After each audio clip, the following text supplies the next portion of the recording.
اعوذ باللہ من الشیطان الرجیم، بسم اللہ الرحمن الرحیم۔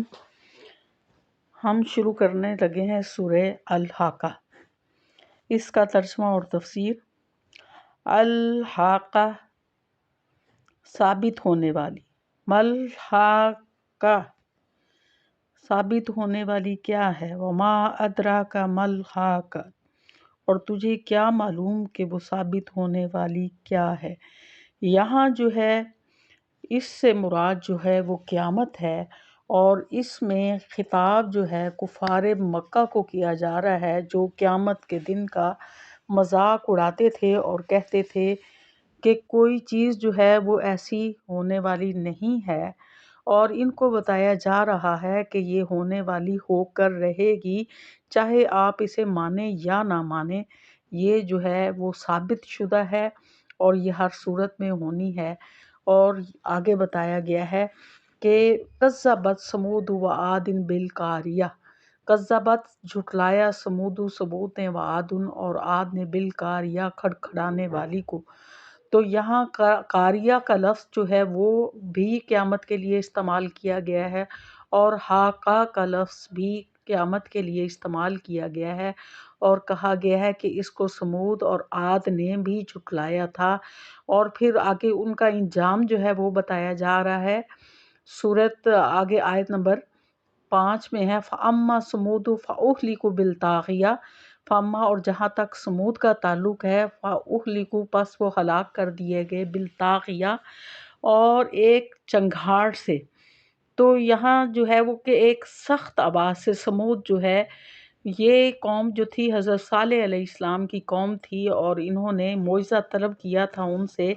کہ ہمیں پہاڑ سے اونٹنی جو ہے وہ نکال کر دکھائیں اور اس کے ساتھ ایک بچہ بھی ہو، پھر ہم آپ پر ایمان لے آئیں گے۔ لیکن اس کے بعد بھی وہ آپ پر ایمان نہیں لائے، انہوں نے اونٹنی کی کونچیں کاٹ دی، جس کی وجہ سے ایک چنگھاڑ سخت آواز نے ان کو آ لیا اور وہ ہلاک کر دیے گئے۔ تو اس کے بعد عاد کا ذکر ہے، وَأَمَّا عَادٌ اور جہاں تک عاد کا تعلق ہے، فَأُهْلِكُوا بِرِيحٍ صَرْصَرٍ اور جہاں تک عاد کا تعلق ہے تو عاد جو ہے یہ قوم جو تھی، یہ حضرت ہود علیہ السلام کو ان کی طرف بھیجا گیا تھا، اور یہ بڑی ہی طاقتور قوم تھی۔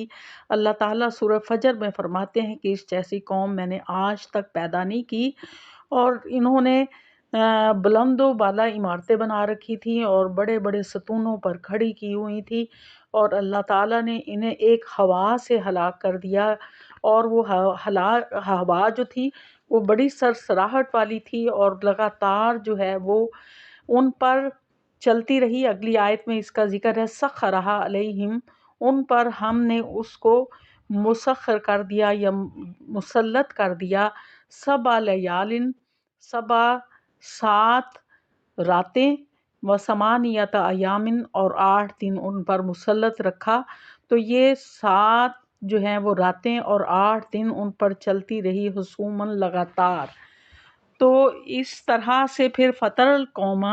پس تو نے دیکھا اس قوم کو، فیہا اس میں، سرعا کہ وہ بچھڑے ہوئے پڑے تھے، کانہم اجاز النخل خاویہ جیسے کہ اجاز النخل کھجور کے تنے، خاویہ اوندھے پڑے ہوئے ہوں۔ تو اس میں وہ اس طرح سے بوسیدہ ہو کر پڑے ہوئے تھے جیسے کہ کھجور کے بڑے بڑے تنے پڑے ہوں، چونکہ یہ طاقتور قوم تھی،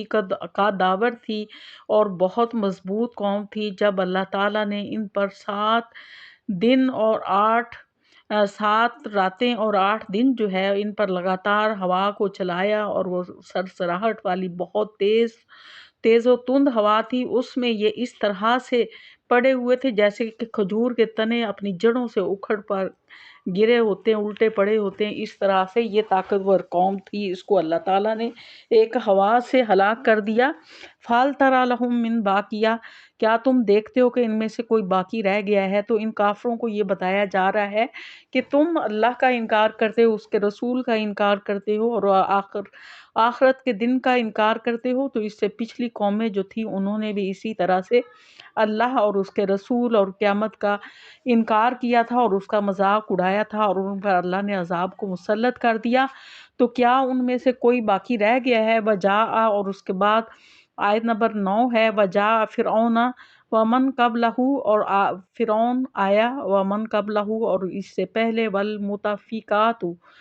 بالخاطیہ، اور وہ پڑے ہوئے تھے اس طرح سے اوندھے ان کی بستیوں کو اللہ تعالیٰ نے جو ہے ان کی خطاؤں کی وجہ سے الٹ پلٹ کر دیا۔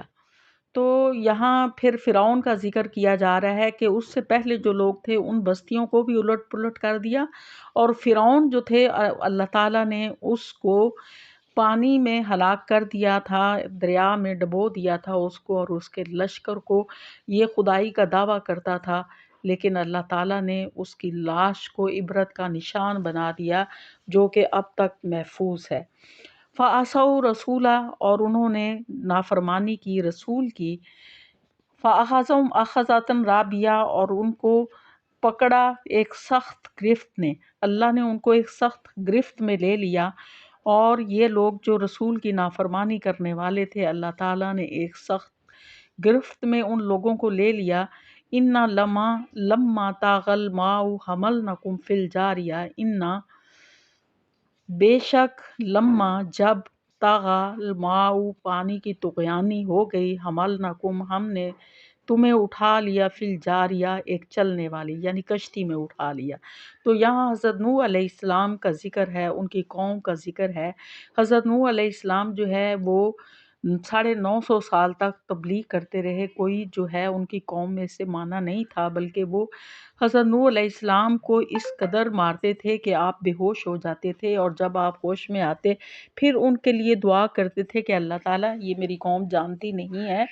ان کو جو ہے وہ معاف کر دے، ان سے درگزر فرما۔ لیکن جب نہیں مانے تو آخر کار انہوں نے اللہ سے التجا کی کہ میں نے انہیں کھلے اور چھپے ہر طرح سے سمجھایا، ان کو اونچی آواز سے سمجھایا، ان کو آہستہ آواز میں سمجھایا، لیکن یہ قوم نہیں مانی۔ تو اس کے بعد ان کو حکم ہوا کہ آپ ایک کشتی تیار کریں۔ تو جب وہ کشتی تیار کرتے تھے تو اس وقت بھی یہ لوگ آپ کا مذاق اڑاتے تھے کہ یہ کشتی تیار ہو رہی ہے، کیا اس میں جو ہے وہ سوار آپ ہوں گے؟ تو اس کے بعد جو ہے وہ جب کشتی تیار ہوگی تو اللہ تعالیٰ نے زمین سے پانی جو ہے وہ ابلنا شروع کر دیا، اللہ کے حکم سے زمین سے پانی نکلنا شروع ہو گیا، اور اس کے بعد آسمان سے بھی پانی برسنا شروع ہوا، اور اس قدر طغیانی آ گئی کہ ہر چیز جو ہے اس میں وہ ڈبو دی گئی، اور صرف وہ لوگ جو کشتی میں سوار ہو گئے جو مومن تھے، ماننے والے تھے، اور ان کو حکم ہوا کہ ہر جانور کا ایک ایک جوڑا جو ہے وہ بھی کشتی میں بھی سوار کر لیں، اور اس کے بعد جو ہے وہ طوفان جو ہے وہ شروع ہو گیا۔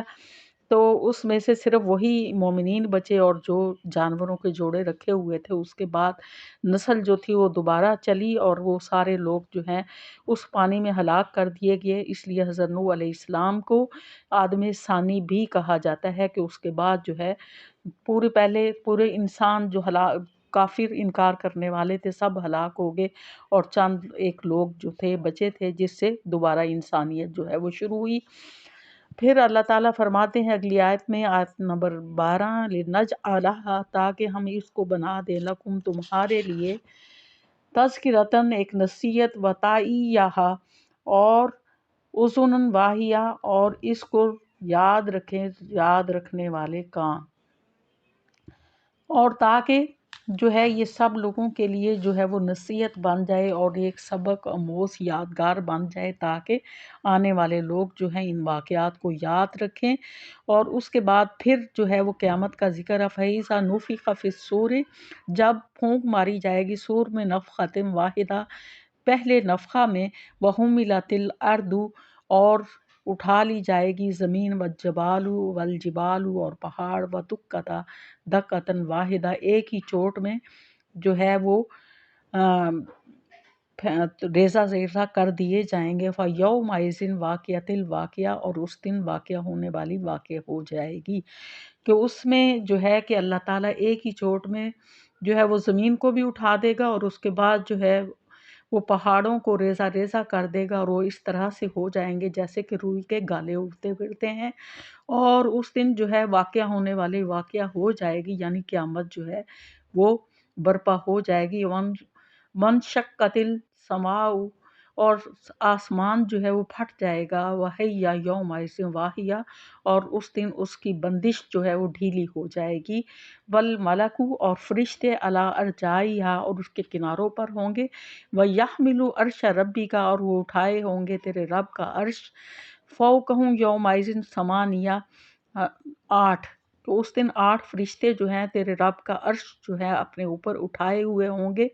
یومئذ تُعْرَضُونَ، اس دن تم جو ہے پیش کیے جاؤ گے۔ لا تخفی منکم خافیہ، اور کوئی چیز کوئی راز جو بھی ہے وہ چھپا نہیں رہ جائے گا۔ تو بتایا گیا ہے کہ قیامت کے روز جو ہے وہ ہر چیز تباہ و برباد ہو جائے گی، ختم ہو جائے گی، پہاڑ روئی کے گالوں کی طرح اڑتے پھرے یہ زمین جو ہے وہ بھی جو ہے وہ ختم ہو جائے گی، وہ لپیٹ دی جائے گی، اور اسی طرح سے آسمان بھی پھٹ جائے گا۔ اور 8 فرشتے جو ہیں وہ تیرے رب کا عرش اٹھائے ہوئے ہوں گے، اور اس دن کوئی راز جو ہے تمہارے رب کے سامنے جو ہے مخفی نہیں رہ جائے گا۔ راز تو یہاں بھی مخفی نہیں ہے، لیکن اس دن سارے راز جو ہیں وہ لوگوں کے سامنے بھی کھول دیے جائیں گے، اور اس دن ہر ایک کا راز جو ہے جو اپنے دل میں چھپائے پھرتے ہیں وہ سب کھل کر سامنے آ جائیں گے، اور وہ قیامت کا دن ہوگا۔ اور یہ جو اللہ سے انکار کرنے والے لوگ ہیں، قیامت کا انکار کرنے والے لوگ ہیں، کافر لوگ ہیں، ان کو بتایا جا رہا ہے کہ تمہارے نہ ماننے یا نہ ماننے سے کوئی فرق نہیں پڑتا، قیامت جو ہے وہ آ کر رہے گی، یہ ثابت شدہ ہے۔ اس کے لیے حقا کا لفظ استعمال کیا ہوا ہے گیا ہے، اور اسی طرح سے اس کے لیے اور بھی مختلف لفظ جو ہیں، قاریہ کا لفظ بھی استعمال کیا ہے، کھڑکھڑانے والی، اور اس طرح مختلف الفاظ قیامت کے لیے استعمال کیے گئے ہیں۔ اور جگہ جگہ قرآن پاک میں بہت ساری آیات میں اور بہت ساری صورتوں میں قیامت کا ذکر ہے، جو کہ ہر صورت میں آ کر رہنی ہے، اور اس وقت ہر شخص کو اس کے نامہ اعمال اس کے ہاتھ میں دے دیے جائیں گے، اور اس وقت اسے پتہ چل جائے گا جو وہ دنیا میں کرتا رہا، جو اس نے آگے بھیجا۔ تو اللہ تعالی ہمیں آخرت کی تیاری کرنے کی توفیق عطا فرمائے، اور اللہ تعالی ہمیں برے کاموں سے بچائے، اور ہمیں اپنے راستے کی طرف چلائے جو کہ صحیح راستہ ہے، اور ہمیں شعور عطا فرمائے کہ ہمیں ایک دن جو ہے وہ اللہ کے سامنے پیش ہونا ہے۔ وآخر دعوانا الحمد